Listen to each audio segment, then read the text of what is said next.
vamos a 2 Timóteo capítulo 3. Para quem vem primeira vez na nossa igreja, nós estamos estudando uma série de palavras desde fevereiro do ano passado. Então estamos caminhando para 2 anos. O livro sagrado é muito rico, não é? E quanto a gente vai mastigando, Deus vai dando revelação e a gente vai sendo edificado. A gente está estudando 2 Timóteo, uma série de palavras que eu denominei Conselhos Paulinos, do pastor para quem ainda tem ouvidos. Conselhos Paulinos, porque é uma carta de Paulo a seu discípulo Timóteo. Paulo era pastor. Eu falei do pastor para quem ainda tem ouvido, porque não adianta Deus falar se o sujeito não ouve. Não é? E até porque Deus só fala mesmo com quem ouve. Pastor, Deus não fala comigo. Ele sabe que você não vai ouvir. Ele sabe que você não vai obedecer. Então Deus não perde tempo. Deus só fala quando ele encontra ouvidos. Deus é economista, né? Tem muito o que fazer na vida, não perde tempo com quem não valoriza seu tempo.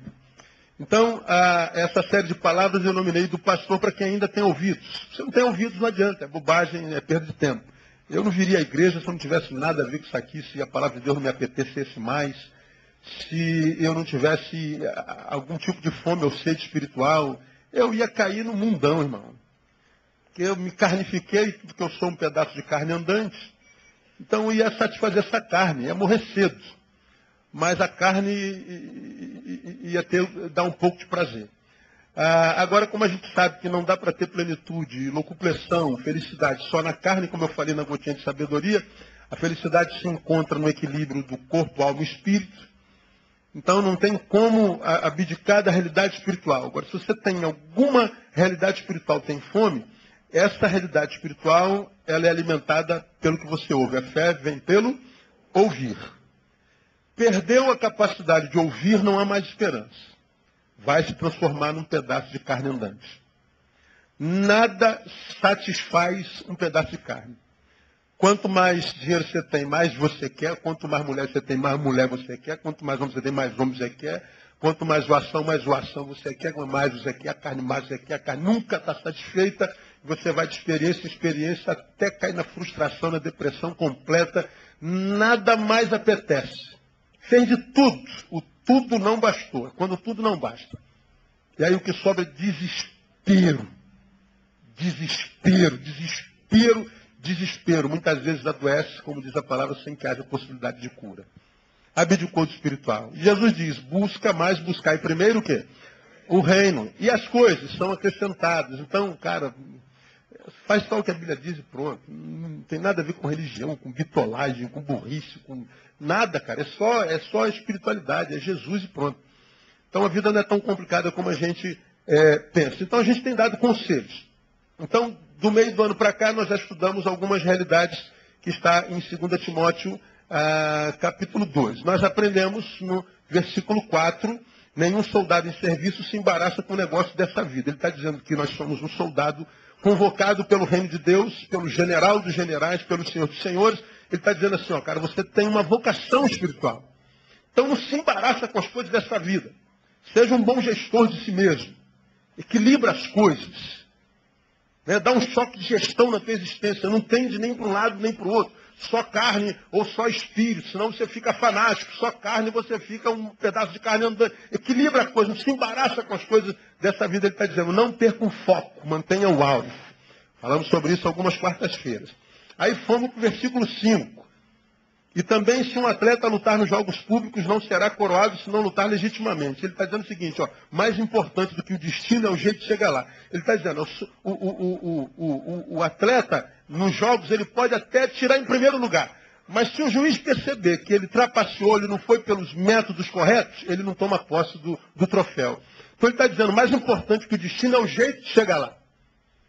Então tenta andar numa vida correta, tenta ser honesto. Mas pastor, só tem vagabundo, o problema é deles. Pastor, todo mundo usou, teu nome não é todo mundo. Mantenha-se íntegro, porque o que conta no final, o que conta é o final, não é o início nem o meio.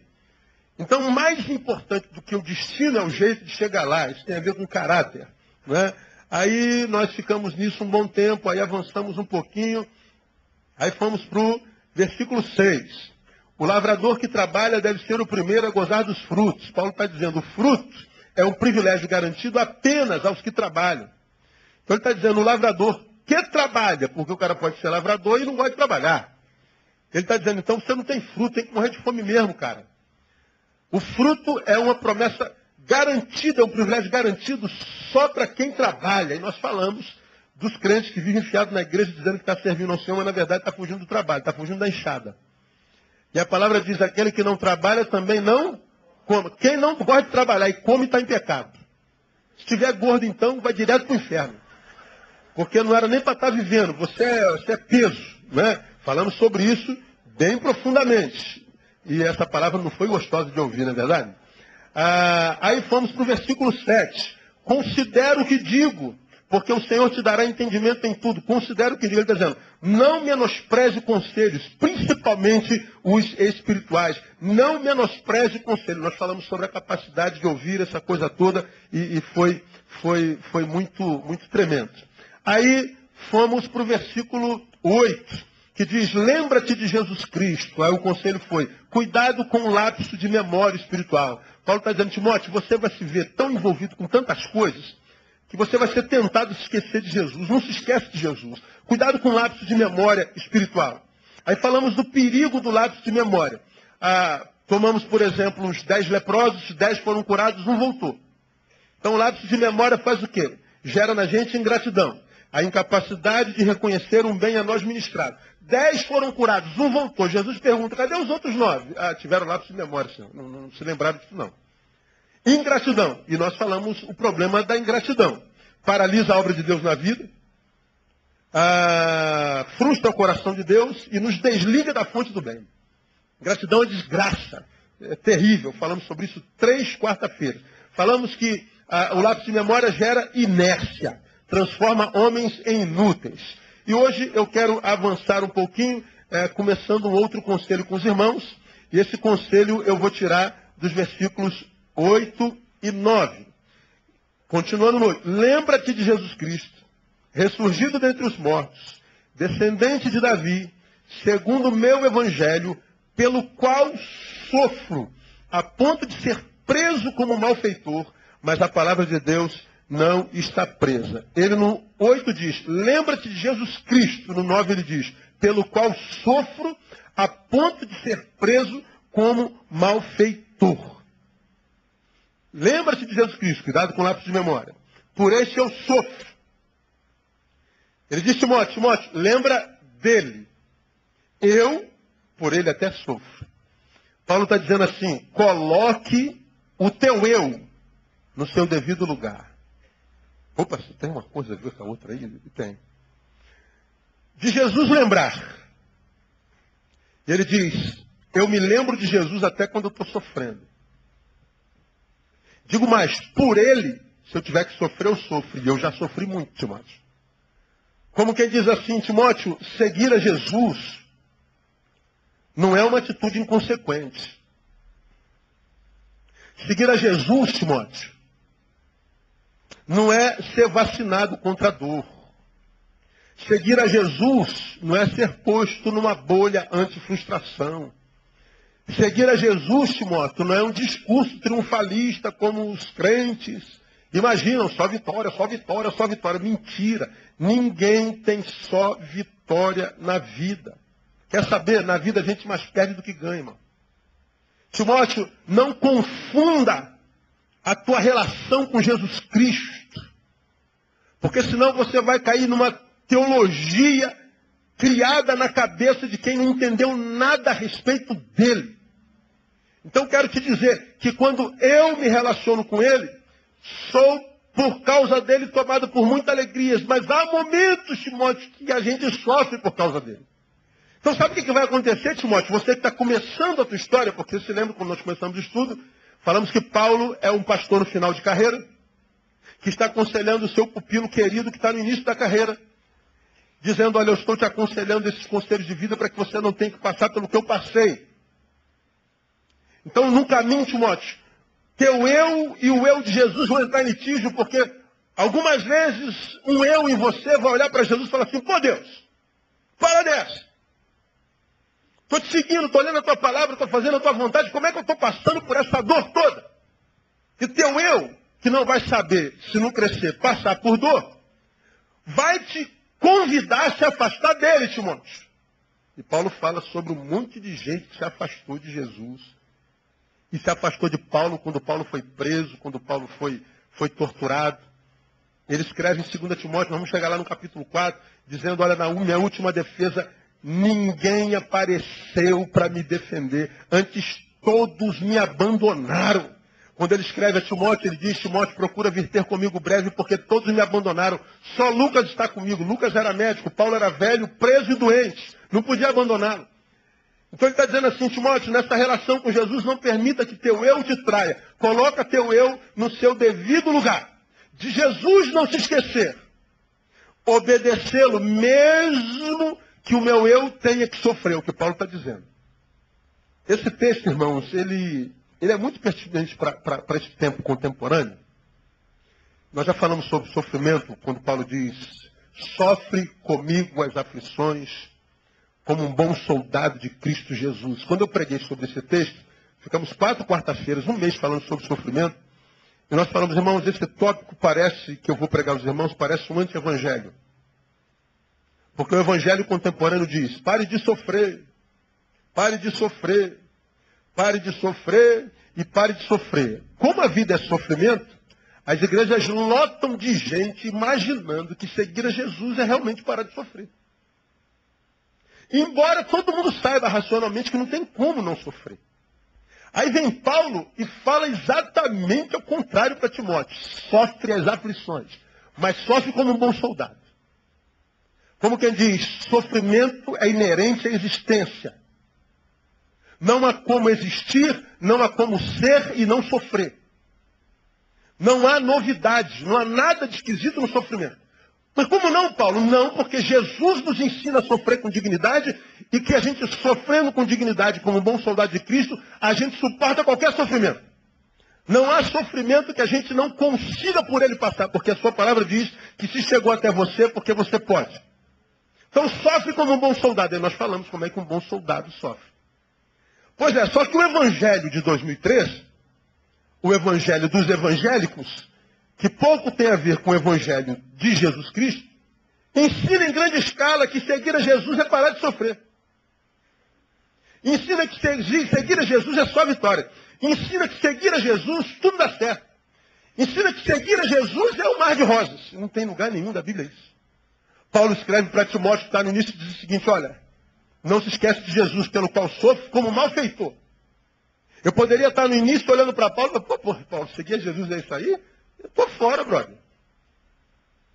Aí Paulo vai doutrinando Timóteo, dizendo que o sofrimento é inerente à vida, como disse o filósofo, né? Penso, logo existo, eu fiz uma paródia, existo, logo sofro. Não há nada de errado no sofrimento. O que tem matado os seres humanos é a incapacidade que eles têm de lidar com o sofrimento. Como quem diz, a graça de Deus manifesta na vida do homem, não é manifesta na vida do homem para livrá-lo de todo sofrimento. A graça é manifesta para capacitá-lo, para suportar todo e qualquer sofrimento. Então, se você é de Deus, no Espírito, você está capacitado para suportar qualquer coisa que Ele permitir chegar até você. Amém ou não amém? Catuca alguém e fala assim, ó, você suporta o que você está passando.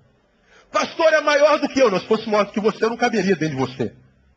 Se coube na tua vida, então você é maior. Você pode não se enxergar assim.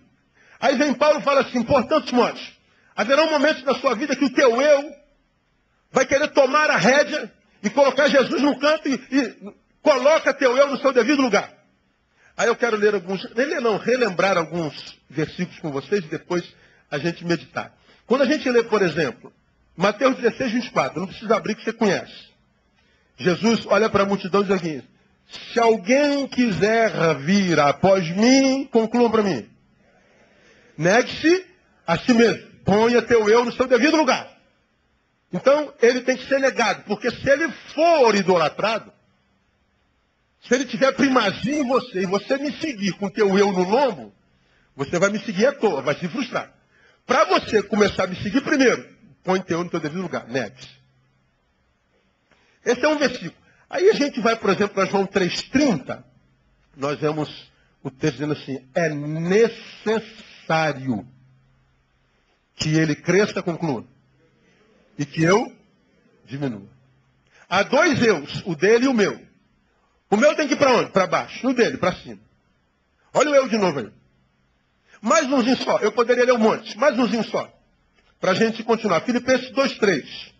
Nada façais por contendas ou por vanglória, mas com humildade, cada um considere os outros o quê?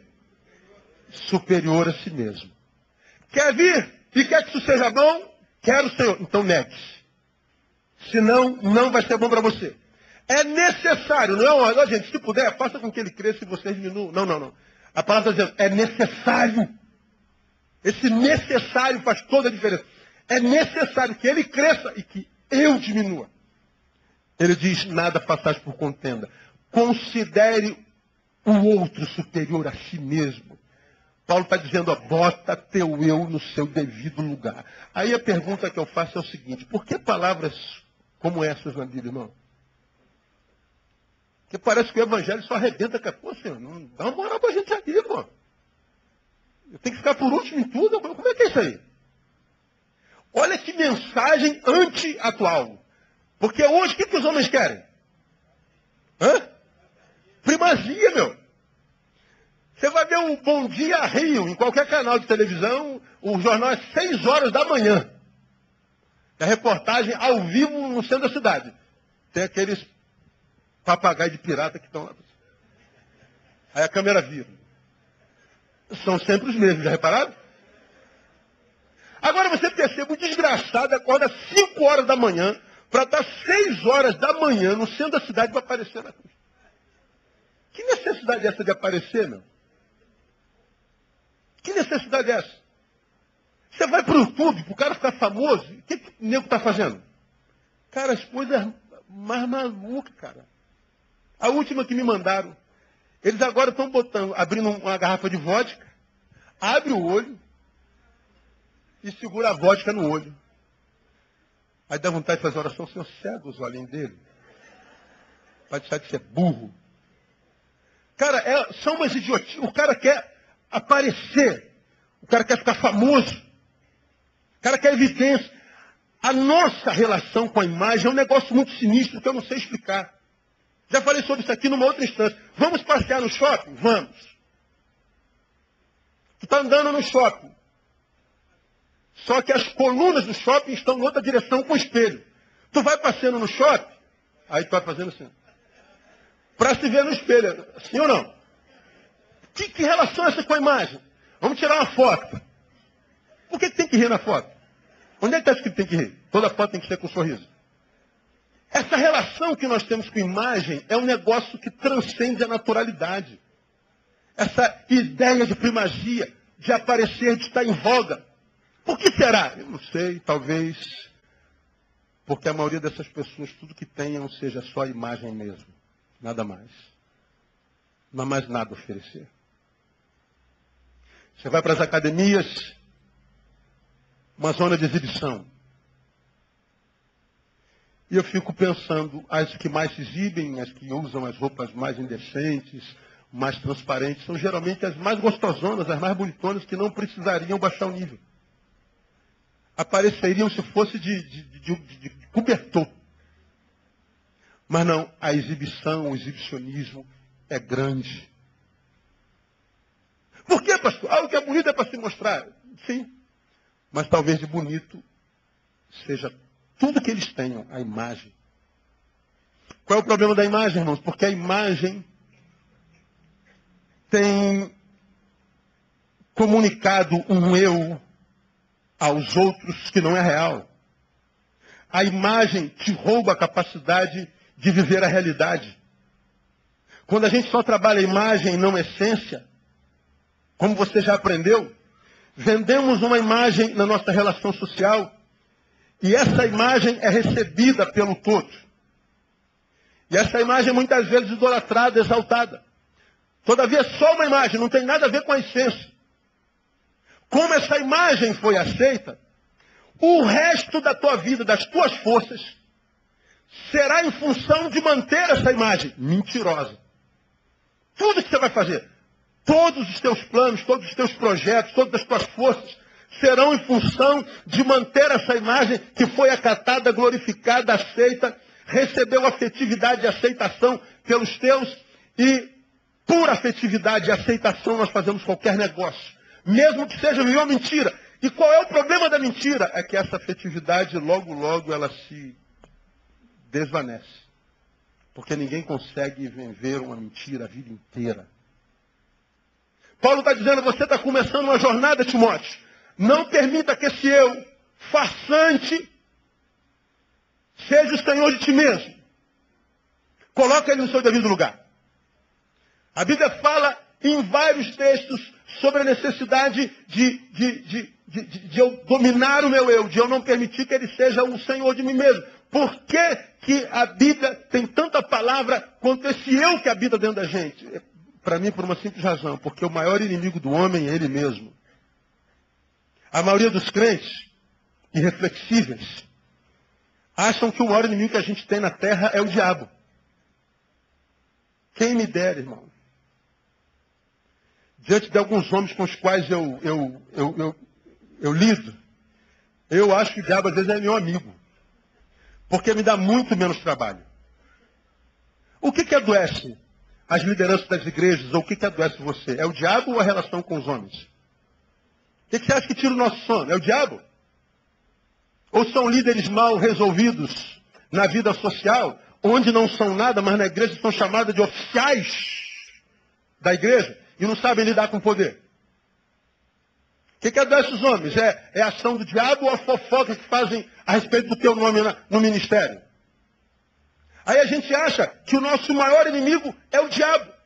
Só que a respeito do diabo, você já aprendeu? A Bíblia não diz que ele é o inimigo a ser vencido. A Bíblia diz que ele é o inimigo já vencido. E que está debaixo dos nossos pés. Então, quando alguém está endemoniado, você diz, eu te repreendo em nome de Jesus. O diabo bota o rabinho entre as pernas, por causa do poder do nome de Jesus, se retira. Agora, quem consegue dizer, com essa língua grande que tem dentro da boca, fala assim, eu te repreendo, fofoca. Eu te repreendo, mau caráter. Eu te repreendo, mal pagador. Eu te repreendo, preguiça. E para a gente tentar repreender esses sentimentos e essas realidades humanas, a gente espiritualiza a coisa. Eu repreendo esse espírito de fofoca. Onde é que tem na Bíblia espírito de fofoca? Onde é que tem na Bíblia espírito de preguiça? Onde é que tem na Bíblia espírito de... Não é espírito, isso é humano. Então ele está dizendo, o que tem poder para destruir a obra de Deus na sua vida é o que há dentro de você. A tua maior luta é contra si mesmo, é contra você mesmo. Mais difícil do que vencer o diabo é negar-se a si mesmo. Esse eu que quer reconhecimento o tempo inteiro, que quer primazia o tempo inteiro, que diz que serve a Deus, mas espera um tapinha nas costas, porque se não vier, para de servir a Deus. Esse Deus, esse eu que vem para a igreja dizendo que vem adorar o Senhor, mas quer uma oportunidade com o microfone, se não der, vai para outro lugar adorar o Senhor. E a gente vai vivendo a nossa hipocrisia, muitas vezes não admitida, e uma vida extremamente inconstante. Uma vida que não dá prazer a Deus, como você tem entendido e aprendido aqui. O importante não é se eu sinto prazer em estar na presença de Deus. O que é importante é se Deus sente prazer em estar na minha presença. Não é importante perguntar, tu gosta de estar na presença de Deus? Gosto. Bobagem, não gosta. Agora, ele gosta de estar na tua presença? Da minha, da nossa presença? Depende de quem rege a tua vida. Depende do lugar onde o eu está na tua vida.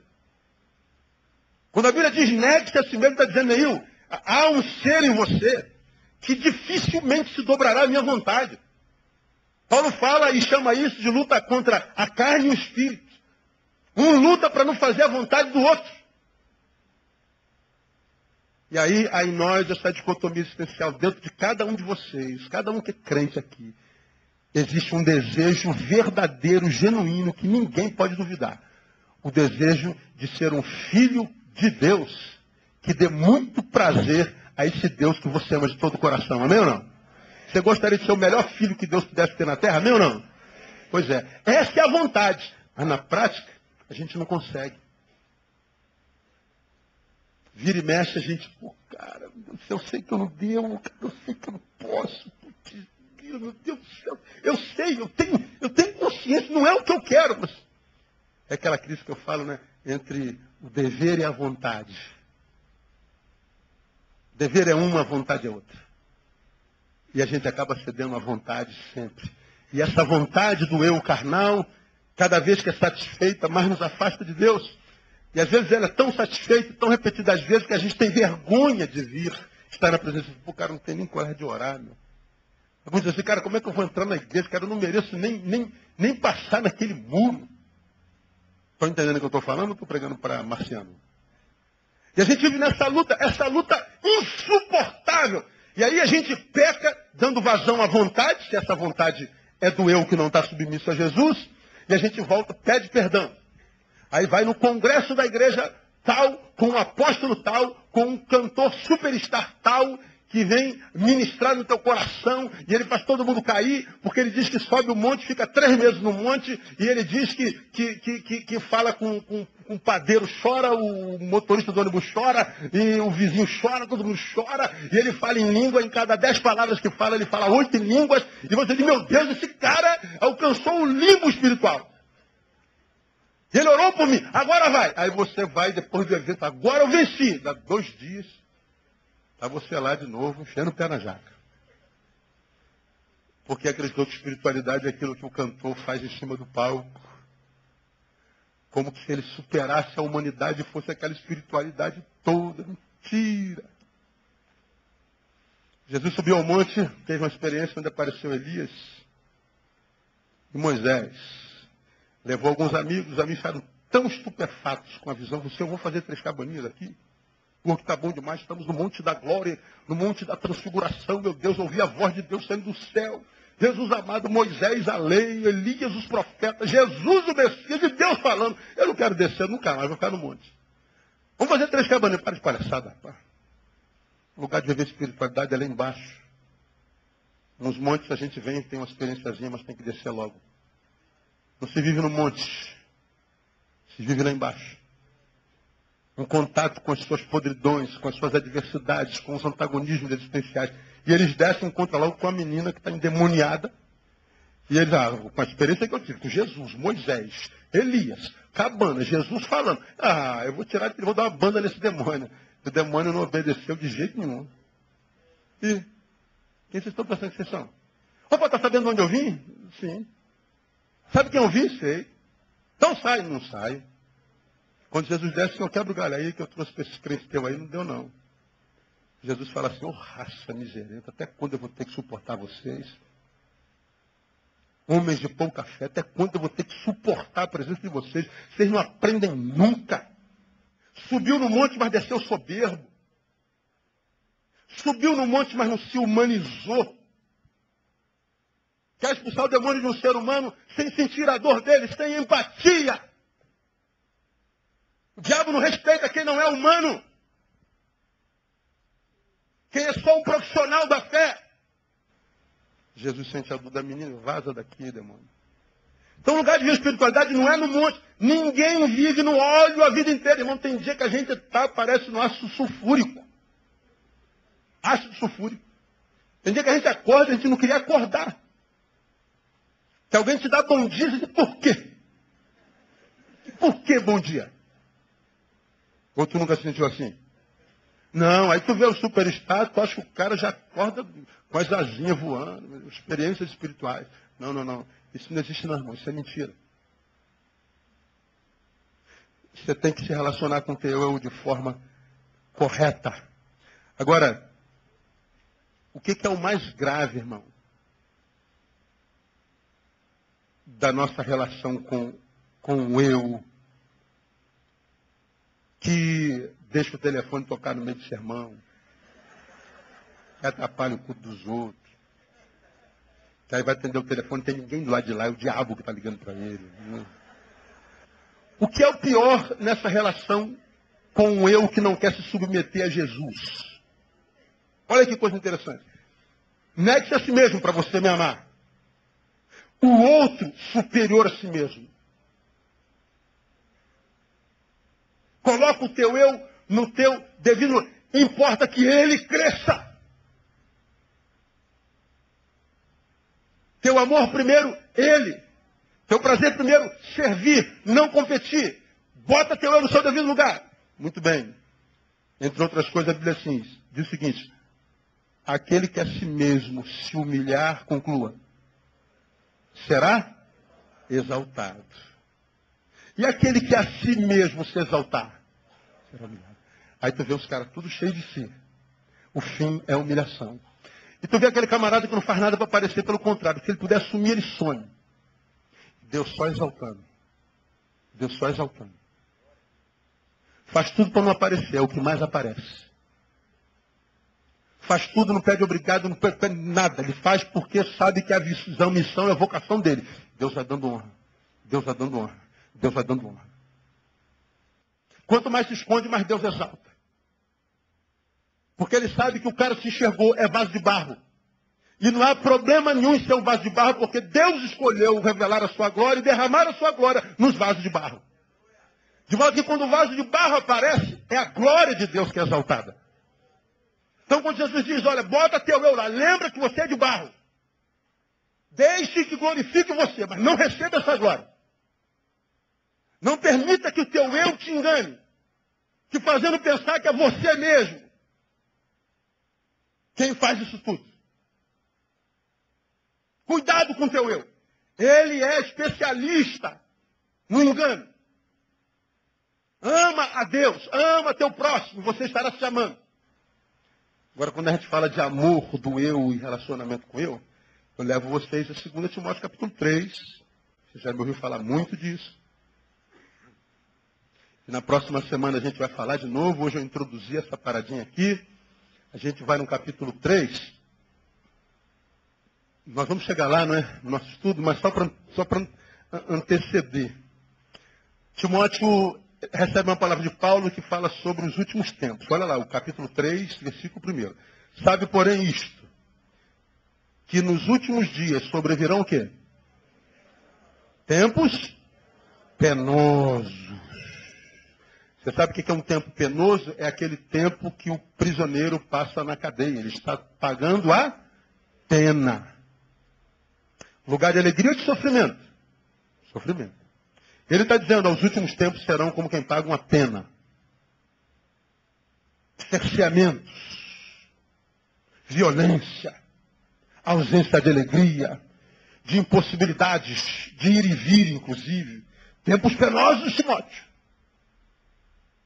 Mas Paulo, por quê? Paulo explica por quê. Versículo 2, olha lá. Pois os homens serão o quê? Amantes de si mesmo. Só aí. Vamos ficar só aí. Amantes de si mesmo. Mas veja se esse tempo não chegou. Gananciosos, presunçosos, soberbos, blasfemos, desobedientes a seus pais, ingratos, ímpios, sem afeição natural, implacáveis, caluniadores, incontinentes, cruéis, inimigos do bem, traidores, atrevidos, orgulhosos, mais amigos dos deleites do que amigos de Deus. Não parece que Paulo escreveu hoje de manhã? Descrevendo a sociedade desse tempo ou não? O tempo do fim é chegado, irmão. Por isso que o bagulho está doido mesmo. E onde é que essa desgraça sociológica, essa biografia do homem do tempo do fim começa? Paulo diz, serão amantes de si mesmos. Você já me viu pregar sobre isso aqui. Filos autós. Filos, amante, amigo, autós, si mesmo. A palavra filos dá origem ao mundo. Filosofia, amigo do saber. Filos adelfo, Filadélfia. Amor fraternal. Então, filos pode ser traduzido como amor, como amigo, como apaixonado. Paulo usa um termo diz o seguinte, Timóteo, os últimos tempos serão bravos, sabe por quê? Porque os homens serão filautós, amantes de si mesmo. Ora, amante de si mesmo não confunda com autoestima. Não é autoestima. Ele está falando de um amor unilateral, ou seja, só tem um apontamento, ou seja, ele mesmo. E o outro não tem o conhecimento do outro. Não reconheço valor, não reconheço mérito. E o outro, dane-se. Amor completamente adoecido. Paulo está dizendo a maior característica do homem do tempo do fim será esse amor unilateral. Esse amor adoecido, portanto.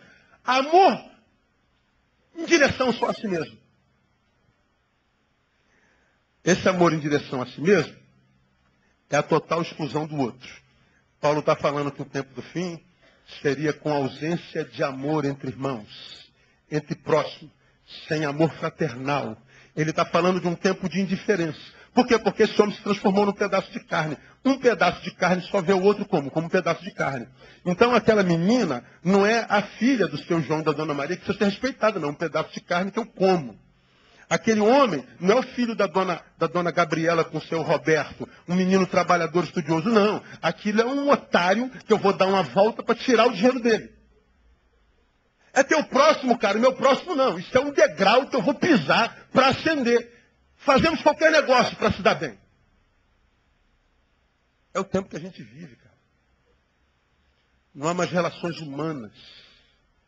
Não se conhece mais ética, solidariedade, verdade.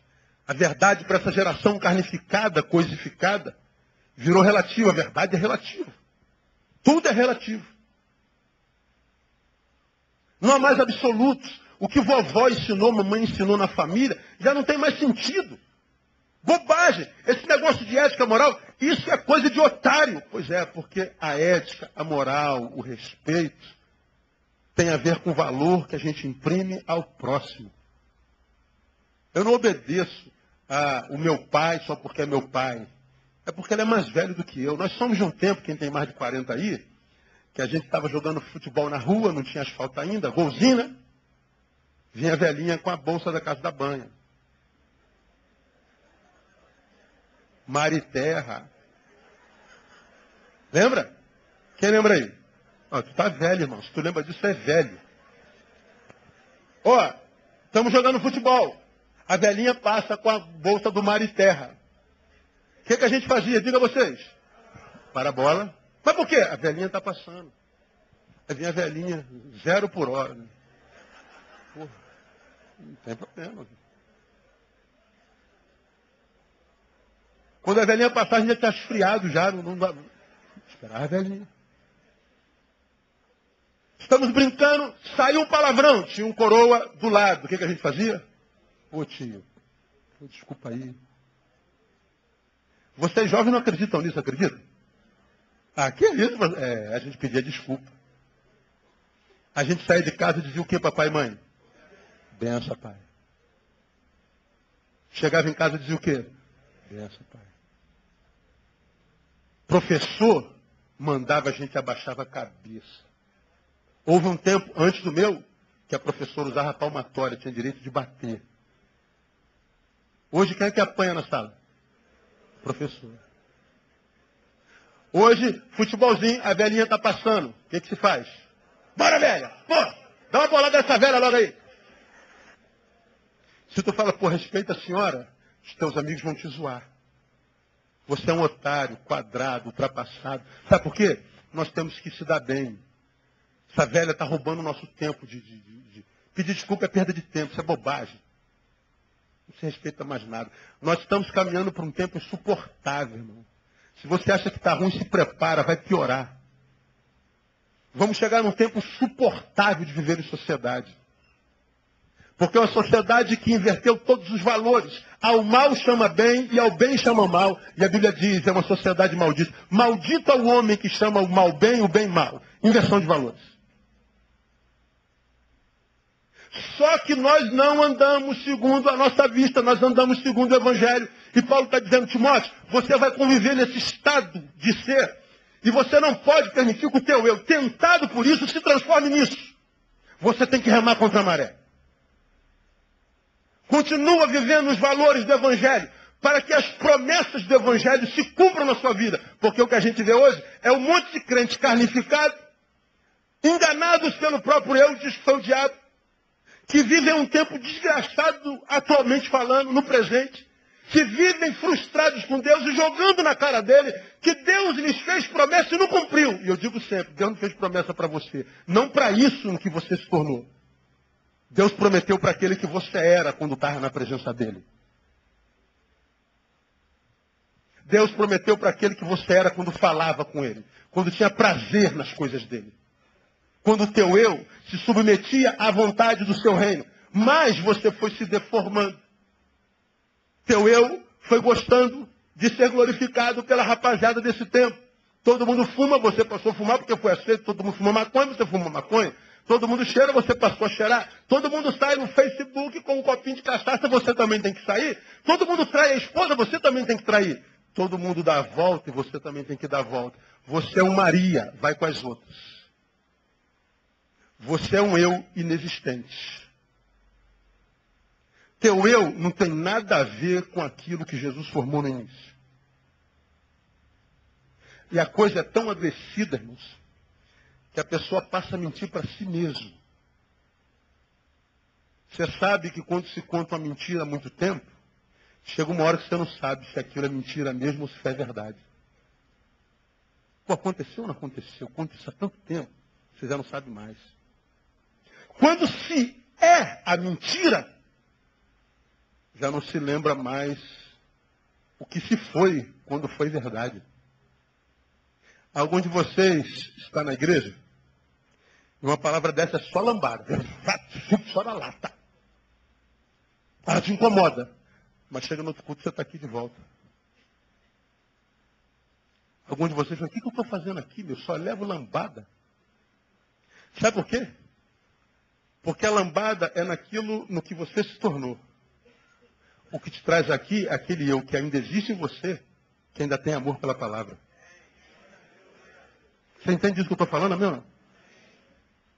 Porque não teria razão, se não houvesse um resquício de eu verdadeiro em você, de vir aqui para mim falar assim, você é um farsante, rapaz, você é um crente porcaria, rapaz. Pô, dá vontade de pegar no meu pescoço, não dá de vez em quando? Mas não, tu apanha e gosta.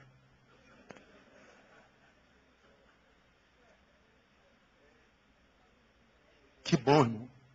Ainda há esperança para você. Porque você ainda está ouvindo de alguma forma. A palavra ainda machuca, ainda toca. Você ainda tem alguma sensibilidade espiritual.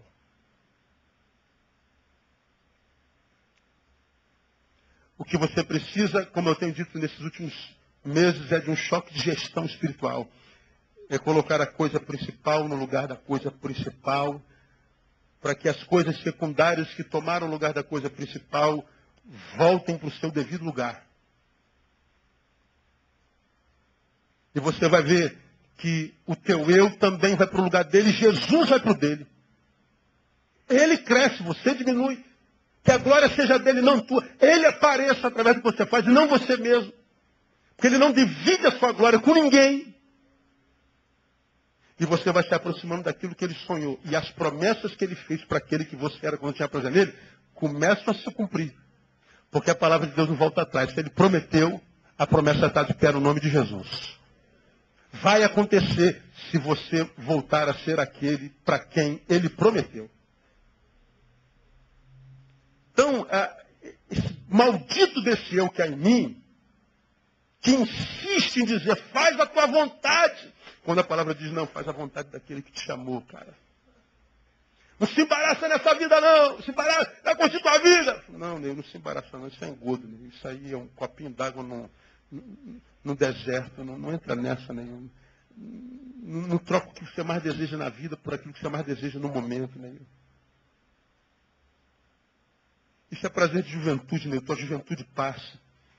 E você vai descobrir que se viver a juventude só no prazer, quando você chegar na velhice, você não construiu nada. Você vai chegar na metade da sua vida, na maioridade, vai olhar para trás, né, e vai ver que na sua história está cheio de prazeres, de todo tipo, de mulheres idas e vindas. Mas você não se transformou em nada. E aquilo que foi prazer vai ser o símbolo do teu fracasso. Porque como eu tenho ensinado os irmãos, meu irmão, se tu chegar aos 35, aos 40 anos, tu olhar para trás e perceber que você não construiu nada, não é nada, essa história vai ser o teu diabo.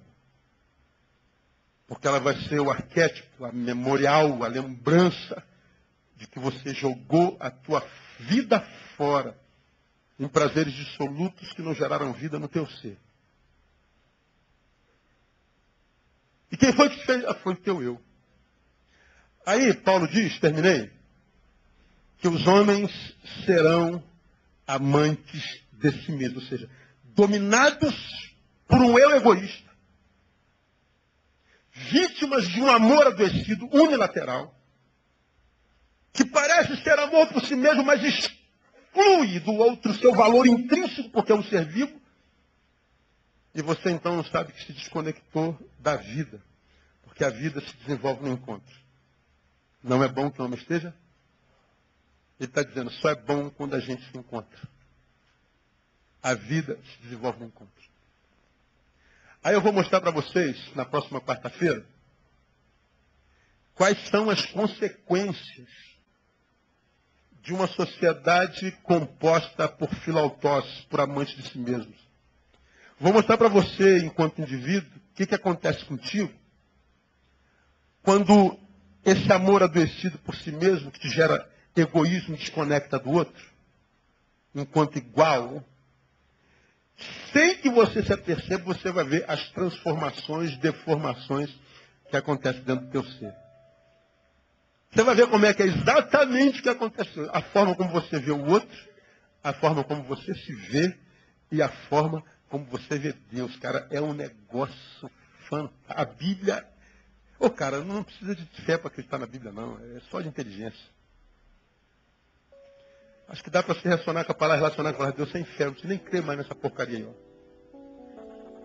É só mastigar um pouquinho. Agora, na sociedade dos amantes de si mesmo, os que são vítimas de si mesmos, olha para a Bíblia e diz, eu não consigo acreditar nisso. Não dá para acreditar nisso. É lógico. Com os olhos de quem você está lendo do eu. E tu acha que o teu eu vai te empurrar para um livro que condena teu modo de vivência? Não seria esse eu enganoso, né? O nosso eu enganoso só vai me empurrar para quem autentica meu modo de viver. Pô, essa aqui é minha rapaziada, isso aqui é gente boa. A mãe condena, a mãe não presta. O pai condena, o pai é careta. Os amigos que não concordam não prestam mais. Mas isso aqui é rapaziada. Por quê?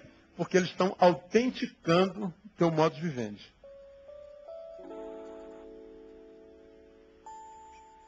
Aí você se apega em relacionamentos que não valem uma moeda. E ali você vai desperdiçando sua vida, desperdiçando sua vida, até que você descobre como filho pródigo que os amigos só são amigos enquanto tem cerveja na mesa, enquanto tem dinheiro para pagar, enquanto está tudo bem, enquanto você tem carrinho para dar carona, enquanto você é o cara. Agora, quando a vida esmagar e te jogar no fundo do poço, vamos ver se os amigos vão para lá. Bom, lido com multidões e gente o dia inteiro, há 20 burdoadas de anos. A história sempre a mesma. Frustração, decepção com o outro. Meu Deus, o que eu fiz da minha vida? O que eu fiz da minha vida? Bom, você jogou ela fora. Ainda há um restinho de vida. O que você vai fazer? Porque o teu presente é resultado do teu ontem. Quer mudar isso? Então, no presente, viva diferente de ontem, que você vai colher um futuro diferente de hoje. Agora para pensar. É mais fácil construir uma casa do zero, mesmo que o telefone toque, ou é mais fácil reconstruir, fazer obra numa casa morando dentro? Pô, obra morando dentro é um terror, irmão. É melhor começar do zero. Porque fazer obra, reconstruir é muito pior. Então, quando a gente começa do zero, a gente vem certinho, aí os eus errados vão te zoar, vão te chamar de quadrado, de tolo, de idiota, de bundão, tal, e você se sente o mais indigno dos seres humanos. E todo ser humano precisa de identificação e afeto. Você abre mão daquilo que você acredita na palavra, e a palavra autentica, e se transforma neles, viram seus melhores amigos. Agora vamos ver mais adiante. Vamos esperar passar os anos 20, onde a adrenalina, a noradrenalina, as testosteronas estão Meu Deus. Tesão. Fazer o quê hoje? O que tem hoje? Caraca, a gente não consegue ficar parado, mano. Juventude é uma beleza, né, cara? Uma coisa boa ser jovem. Aí tu passa dos anos 20, entra nos 30, aí a coisa vai apaziguando, né? Vamos sair não, hoje não. Vem cá, ver um filme hoje. Não. Pô. O que tá rolando, mano? Pô, tem uma parada. Não, já fui ontem. Hoje eu vou ficar aqui. Olha o cover do CDC. Do que está aqui? Não, Djavan, meu filho. Tô fora do negócio de... Não, já passou. Agora é MPB, agora quero sossego. Eu quero sossego. É a música dos 40, irmão. Aí, no tempo da criatividade, da inteligência, dos neurônios saudáveis, você não quis estudar, você não quis construir isso aqui. Chegou aos 30, e aí, irmão? Aí já preocupa, né? Se chegar aos 40, então, tu nunca mais vai à igreja Batista Betânia para ouvir isso. Irmão, aproveita essa juventude que você tem. Bota esse eu que está querendo te afastar de Deus e da palavra no lugar dele. Faz ele grande na tua vida. Em vez de competir com o outro, sirva. Isso é semente para a vida. Isso vai voltar para você amanhã. E você vai ver que vai valer a pena. Terá valido a pena. Pastor, mas eu não fui para a noite. Foi para muitas noites. Dá para servir a Deus e curtir a vida. O mundo continua um jardim do Éden. O problema é que nós comemos a maçã. Temos conhecimento do bem e do mal. Agora você é responsável pelo que faz. Não precisa ser fanático, bitolado, isolado. Não, dá para curtir, mas com dignidade, com decência, sem arrependimento. Para que você viva a alegria que não precisa de estímulos exteriores. É a alegria da cara limpa. Você dorme feliz e acorda bem. Para viver uma noite bombada, não precisa perder o dia inteiro seguinte. Você pode viver uma noitada com a tua mulher, com o teu marido, com os teus amigos, sem perder amanhã do dia seguinte. Ó. Não se desperdiça a vida de jeito nenhum. Se a gente colocar o eu no devido lugar. Então, na quarta-feira que vem, eu vou mostrar para vocês quais as consequências desse homem amante de si mesmo, na sua vida, na minha e na nossa relação com Deus. Que Deus lhe dê a graça de pegar esse eu e dizer, Senhor, está submetido à tua vontade. Quero dizer como Paulo, vivo não mais eu, mas Cristo vive em mim. E a vida que agora vivo na carne, vivo na fé do Filho de Deus, o qual me amou e me salvou. Em nome de Jesus. Vamos aplaudir ele bem forte. Vamos embora para casa.